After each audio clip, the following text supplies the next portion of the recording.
माने BPF सरकारखौहाय सिफायनो थाखाय 125 एमेन्डमेन्टनि प्रयजन नांलाया जोङो जुदि UPPL दोलोआ एबार 10थासो जों सिट मोनोब्ला आसाम सरकार दानायाव जोङो बिनि किं मेकार जाहैनो हायोब्ला जोङो अब्लानो BTC सरकारखौ जों सिफायनो हायो बे असम्भब जिनिस नङा खारन जोंनाव BTC आवहाय एन्टि डिफेक्सन ल'आ खाथिया नै खाम्फा बरग'हाया बिथाङा जोंनिफ्राय देरहानानै थांलायबाय नङा होमबा बिथांनि MCLA भटआ दानजायासै हा ओंखायनो नैबे MLA इलेक्सननि रिजाल्टआनो फोरमान खालामगोन बिनि उनावनो जोंनि BTCनि जे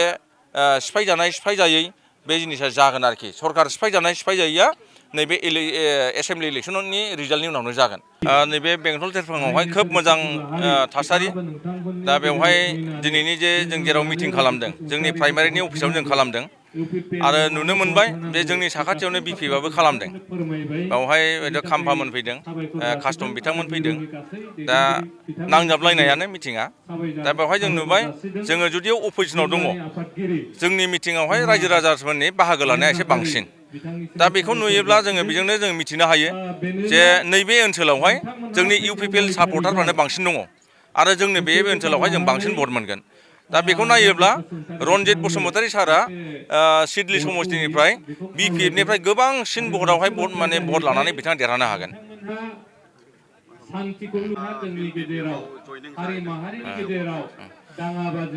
UPPLनिफ्राय BPFआव जयनिं जाहैनाया खुनु फेक्टर नङा बिथांमोनहा गोजावलाबायनाय माखासे नेताफोरसो दा बिथांमोन थांनाय लोगो लोगोनो जोंनि माखासे जे सापर्टारफ्रा मोजां मोनदों आरोखि दा बिथांमोना जोंनि दोलोआव थानानै गुलुं गुजुं खालामबाय थादोंमोन स्पेसियेलि नोङो खाम्फा बरग'हारिनि बिथांनि खोथा सांग्रां ब्रह्म बिथांनि खोथा बिथांमोना समष्टियावहाय गोबां गुलुं गुजुं खालामबाय थादोंमोन माने बोथोर फैबाथाय बिथांमोना टिकेटनि गन्दगल खालामो दा बे हिसाबै पार्टि खालामनाया टिकेट मोनबानो जे टिकेट मोनाबानो जे नोङो पार्टि खालामनो हाया बे नङा बेखौ लबिया नेता होननानै बिथांमोनखौ मिथियो आरोखि दा बिथांमोना जोंनि दोलोखौ नागारनानै थांनायावहाय BPFआव थांनानै मोजां बिबानबो मोनहैयासै आं बेखौ बारे बारे बुंबाय दा बिथांमोनजोंहाय जोंनि रायजो राजाफ्रा गैया बे प्रमान जादों खारन बिथांमोन थांखांनायनि उनावहाय जोंनि रायजो राजा बिसोरनो सुनिमोन होनना बुंदों आरोखि बिसोरनो जोंनि गेजेराव गुलुं गुजुं खालामबाय थायोमोन बिसोरनो सुनिमोन थांबाय मोजां जाबाय होनना बुंदों आरोखि दा बेखौ लानानै आरो जोंनावहाय मोनसे माने सिङाव मोनसे कारेन्ट जोंनाव माने बोहैनानै दङ दा बिथांमोन जयेन जाहैनायावनो जोंनि भटार्सफ्रा नस्थ' जागोन बे नङा आन्डार कारेन्ट मोनसे जोंनाव वेभ दङ बे वेभजोंनो जों देरहागोन खारन दिनैनि जे लाइमोनफोरा जोबोद सांग्रां दिनैहाय माखासे जाथि जनगोष्ठीफ्रा थांनाय समफोरावहाय BPF दोलोआ मा होननानै भट बिदोंमोन थाइजौ गोखैखौथ' बारे बारे फाननो हायाना थांनाय BTC इलेक्सनावनो बिथांमोना बिराद गोखैमोन बिथांमोन फाननाय थाइजौआ दा बेखौ एबार जाला आरोखि नुनायाव मोजां मोजां नुगोन खिन्थु सिङावहाय गेसाव आरोखि गोखै दा बेनिखायनो नैबे एबारनि जे बिधान सभा बिसायख'थि दा बेवहाय आसाम सरकार दानायनि जे हाबाफारि बेवहाय जोंनि UPPL दोलोआ BPF दोलोनिफ्राय बांसिन देरहानो हागोन आरो रायजो राजाफ्रा आसरित मोनगोन जे सिगांनि समफोरावहाय जाय रुलिं बिसोरनो माने बांसिन देरहायोमोन खिन्थु एबारावहाय रुलिंआ जे खम जागोन अपोजिसना बांसिन देरहागोन बे मोनसे चेन्ज फैगोन आरोखि बेजों मोनसे चेन्ज फैगोन BPF सरकारा 5 बोसोर जालांबाय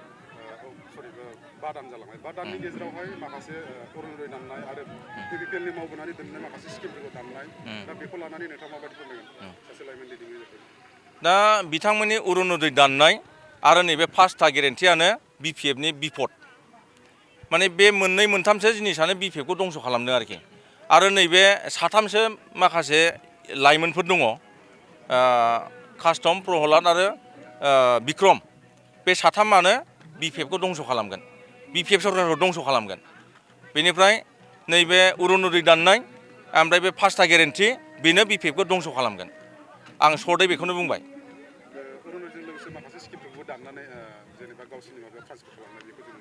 बेखौथ' बहुद खालामदों बिसोरो दा माखासे जोंनि प्रमद बर' सरकार सालायनाय समावहाय जेराव माने वार्क अर्डार अलरेडि जाखाबायमोन खामानि मावनोल' नांसैमोन बेखौनो बिथांमोना केन्सेल खालामदों फिन आरो गावसोर बेखौ अन्थाइ खाम्फा गायसनफिनदों बेबादिनो बहुद गिदिर गिदिर स्किमफोरखौबो बिथांमोना बिदिनो खालामजोबदों बबेनिबा आसाम माला अलरेडि होखाथारनाय बेखौहाय बोस्लायनानै बहाबा लांदों दा बेफोर बे स्किम दाननाय बोस्लाय बोस्ल' खालामनाय मालाय मावखानाय जिनिसखौ गावसोर लाबोनाय बेफोरनो बिथांमोननि बिराद गिदिर माने नैबे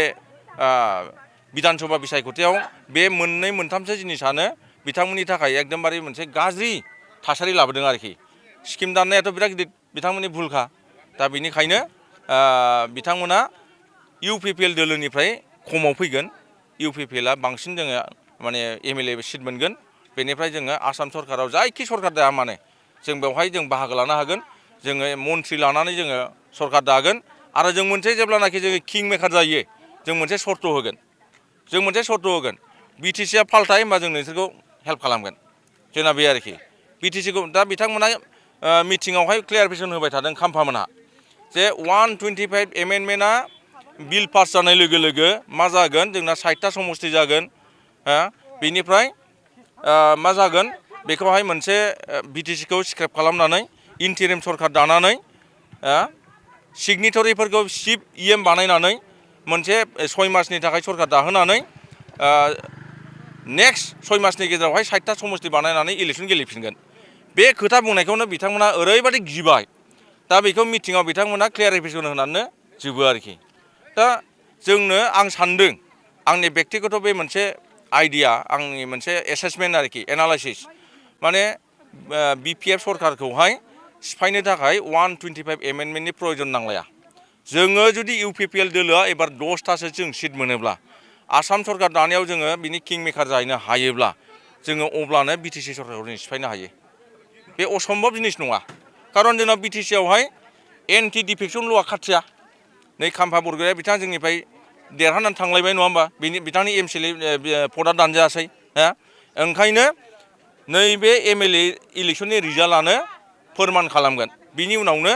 जोंनि BTCनि जे सिफायजानाय सिफायजायै बे जिनिसा जागोन आरोखि सरकार सिफायजानाय सिफायजायैया नैबे एसेमब्लि इलेक्सननि रिजाल्टनि उनावनो जागोन